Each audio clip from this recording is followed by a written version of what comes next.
আসসালামু আলাইকুম রহমতুল্লাহ। প্রিয় দর্শক, মানবিক ডাক্তার খ্যাত ডাক্তার কামরুল ইসলাম তার কাছে চাঁদা দাবি করেছে যুবদল নেতারা।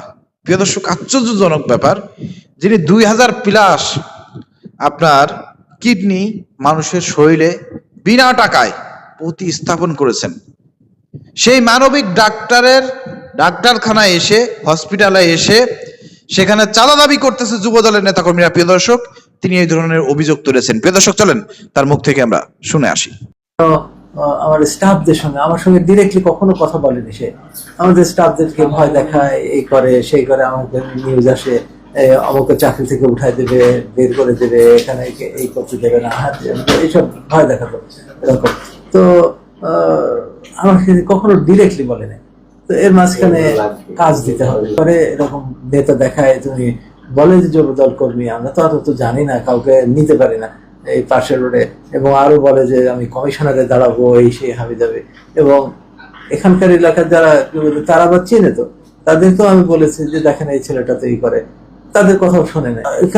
হঠাৎ করে একজনকে, ও আমার থেকে 5 লক্ষ টাকা নিছে, 5 টাকা দিতে হবে, এরকম মানে প্রেশারাইজ করতেছে।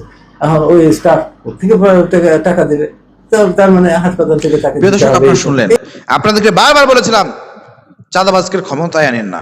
5 আগস্টের পরপরই তো চাঁদাবাজি শুরু হয়েছে সারা বাংলাদেশে, চাঁদাবাজি খেতাব পেয়ে গিয়েছে বিএনপি। এরপরেও আপনারা এতটা নির্লজ্জ, বেহায়া, এত বারবার বলার পরেও যে আপনারা এক ফ্যাসিবাদকে বিদায় করেছেন, 90 ফ্যাসিবাদকে ক্ষমতা আনেন না। আপনারা জানেন বিএনপি ক্ষমতা আসলে পরে এগুলো করবে। চাঁদাবাজি তাদের স্বভাব, এটা হচ্ছে তাদের রক্তে মিশে আছে, এটা তাদের করতেই হবে, নাহলে এদের পেট চলবে না, দুনিয়া চলবে না, এদের ক্ষমতা টিকে থাকবে না। এগুলো জানার পরেও, এত বোঝানোর পরেও আপনারা সেইখানে ভোট দিয়েছেন। অনেকে বলুন যে না, ভোট আমরা জামাতকে দিয়েছি, ভোট আপনারা ধরে রাখতে পারেন নাই। ভোট কি দিয়েছেন? ওই সমান সমান ভোট দিলে তো কাজ হবে না। আপনাদের ভোট দেওয়ার দরকার ছিল 70 থেকে 80% ভোট। ওই যে গণভোট দিয়েছেন না 70%, ওই 70% আপনাদের জামাত ইসলামে দেওয়া উচিত ছিল, তাহলে তারা কাটা সিরা করেও কিন্তু নিতে পারতো না। কিন্তু মূলত আপনারা ভোট দিতে পারেন নাই, ভোট দেন নাই তো আপনারা, যার কারণে আজকে এই রকমের পরিস্থিতি আমাদেরকে দেখতে হচ্ছে। একজন মানবিক ডাক্তার, যিনি মানুষের কল্যাণে কাজ করে থাকেন, ফ্রিতে কাজ করে থাকেন, সেই ডাক্তারখানায়, সেই হসপিটালে এসে তার কাছে চাঁদা দাবি করে যুবদলের নেতারা, আপনি আশ্চর্য হবেন।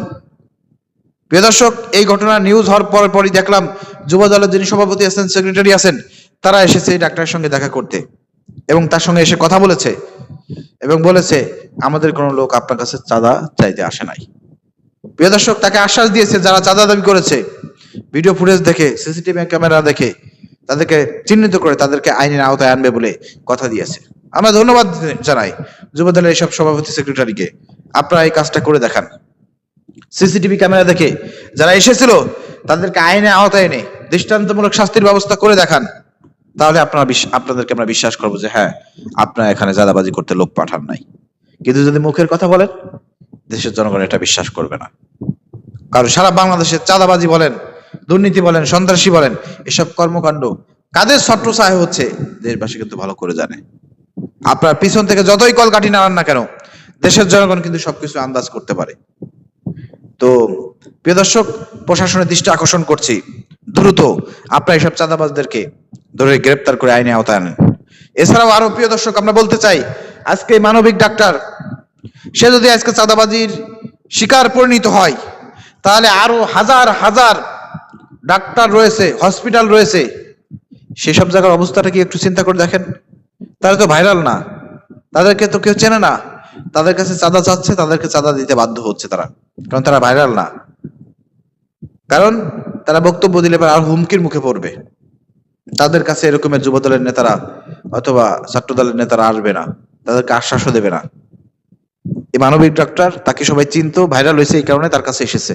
এরকম হাজার হাজার ডাক্তাররা আজকে কিন্তু এই যে চাঁদাবাজির শিকার, হাজার হাজার হসপিটালের মালিকরা আজকে চাঁদাবাজির শিকার। তারা বলতেও পারতেছে না, কইতেও পারতেছে না, সহ্য করতে পারতেছে না, নির্বিঘ্নে একেবারে চাঁদা দিয়ে যাচ্ছে। এদের অবস্থাটা কি হবে আমরা জানতে চাই। এই চাঁদাবাজির জন্য কি 5 আগস্ট গঠন হয়েছে? তাহলে বিএনপির মধ্যে আওয়ামী লীগের মধ্যে পার্থক্যটা কোথায়? তাহলে দেশের জনগণ কেন জীবন দিল, কেন রাস্তায় নামলো, 5 আগস্ট কেন কথা হলো? আওয়ামী লীগ থাকাটা যে ভালো ছিল। বারবার বলেছিলাম যে বাংলাদেশে যদি আপনারা 90 ফ্যাসিবাদকে ক্ষমতা আনেন, দেখবেন যে বিগত দিন 17 বছর ধরে আওয়ামী লীগ নামে কি ফ্যাসিবাদ আপনারা দেখেছেন, তার চাইতে ডাবল ফ্যাসিবাদ আপনারা দেখেছেন, দেখবেন। সেই পথে হাঁটতেছে বিএনপি। বারবার বলেছিলাম, দেখেন সেগুলো এখন বাস্তবায়ন হচ্ছে। কথা কানের ভিতর যায় না আপনাদের, বুঝছেন? প্রিয় দর্শক, প্রতিবাদ করলাম, আপনারাও প্রতিবাদ করেন, ভিডিও শেয়ার করে দেন।